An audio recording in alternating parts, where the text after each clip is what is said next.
Hello viewers, आप सबका स्वागत है आप ही के यूट्यूब चैनल शुद्ध ज्ञान पर। मैं लेकर आया हूं आप ही के लिए एक और शानदार वीडियो। इस वीडियो में हम जानेंगे आईपीओ के बारे में। IPO initial public offer. जी हां, कोई भी प्राइवेट कंपनी जब आम पब्लिक को अपनी कंपनी में हिस्सेदार बनाना चाहती है तो उसे शेयर मार्केट के जरिए अपनी हिस्सेदारी या शेयर बेचने होते हैं, और ऐसा करने के लिए उस कंपनी को पहले शेयर मार्केट में अपने शेयर्स की लिस्टिंग करानी होती है, और ये लिस्टिंग कराने की शुरुआत ही आईपीओ कहलाती है। आईपीओ को हम एक उदाहरण से समझते हैं। माना कोई कंपनी है XYZ प्राइवेट लिमिटेड कंपनी, जिसे कुछ लोगों ने मिलकर खड़ा किया है, जिन्हें हम प्रमोटर कहते हैं। माना वो कंपनी अच्छा बिजनेस करती है और उसका बिजनेस अब बढ़ने लगा है, जिसके लिए प्रमोटरों को और रकम की या निवेश की ज़रूरत है।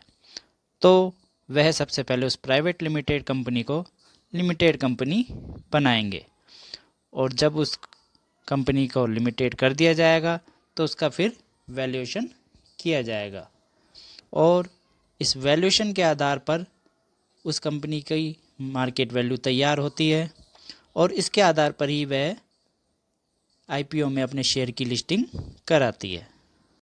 माना उस कंपनी की वैल्यूएशन 100 रुपये है और उस कंपनी के 1 रुपये में एक शेयर बनाती है, तो अगर आप 1 रुपये का उसमें निवेश करते हैं तो आपको 1% की हिस्सेदारी मिलती है।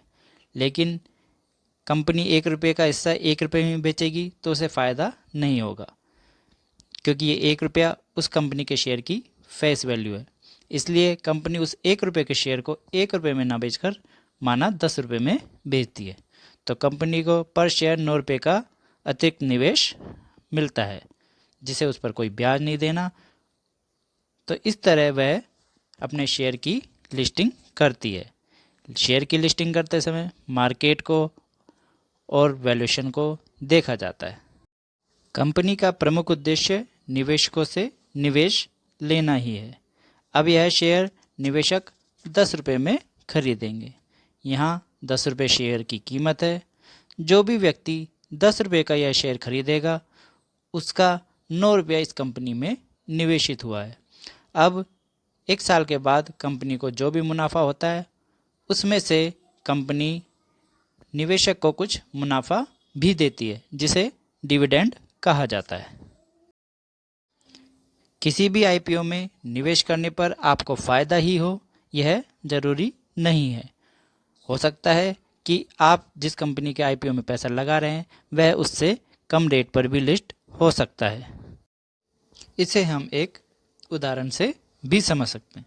2022 में LIC को आईपीओ आया था, जो कि 902 से 949 रुपये कट ऑफ प्राइस था, यानी कि उसके एक शेयर की कीमत 902 से 949 की रेंज में थी।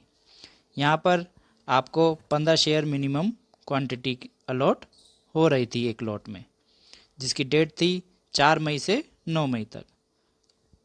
माना आपने 949 के कट ऑफ प्राइस पर उस शेयर में इन्वेस्ट किया है, यानी कि उसके आईपीओ में इन्वेस्ट किया होता, तो वह शेयर जब लिस्ट हुआ था तो 872 रुपये पर लिस्ट हुआ था, जो कि आज की डेट में जब मैं आज ये वीडियो बना रहा हूँ तो 605 रुपये पर ट्रेड कर रहा है। यानी कि जिस किसी ने भी उस आईपीओ में पैसा लगाया है वह लॉस में ज़रूर रहा है। तो इस तरह हम ये ज़रूरी नहीं कह सकते कि किसी भी आईपीओ में इन्वेस्ट करना फ़ायदेमंद ही होता है। इसे हम एक और उदाहरण से समझते हैं। इसी तरह 2022 में फरवरी 3 में एक आईपीओ आया था, अडानी विल्मार का आईपीओ, जिसमें 65 शेयरों का एक लॉट था, जिसकी कट ऑफ प्राइस 230 रुपये थी। और उसमें जब वह शेयर लिस्ट हुआ था तो क्लोजिंग 265 रुपये पर हुई थी, यानी कि जिस किसी ने उस शेयर में आईपीओ में पैसा लगाया था उसे नेट 35 रुपये का उसी दिन फ़ायदा हो गया था। और आज जब मैं वीडियो बना रहा हूँ तो उस शेयर के प्राइस 700 रुपये है। तो ये तो क्लियर हो गया है कि आईपीओ में निवेश करना हमेशा फ़ायदेमंद हो, ये ज़रूरी नहीं है। तो हमें आईपीओ में निवेश करते समय बहुत सोच समझकर अपने पैसे को निवेश करना चाहिए और यूं ही किसी भी आईपीओ में पैसा नहीं लगाना चाहिए। अपने पैसे को सोच समझकर ही निवेश कीजिए और उसकी जिम्मेदारी भी आपकी है और उस पर होने वाला फ़ायदा भी आपका है। तो आपको अगर ये वीडियो पसंद आई हो तो इस वीडियो को लाइक और शेयर ज़रूर कीजिए और चैनल को सब्सक्राइब करना ना भूलिएगा। धन्यवाद।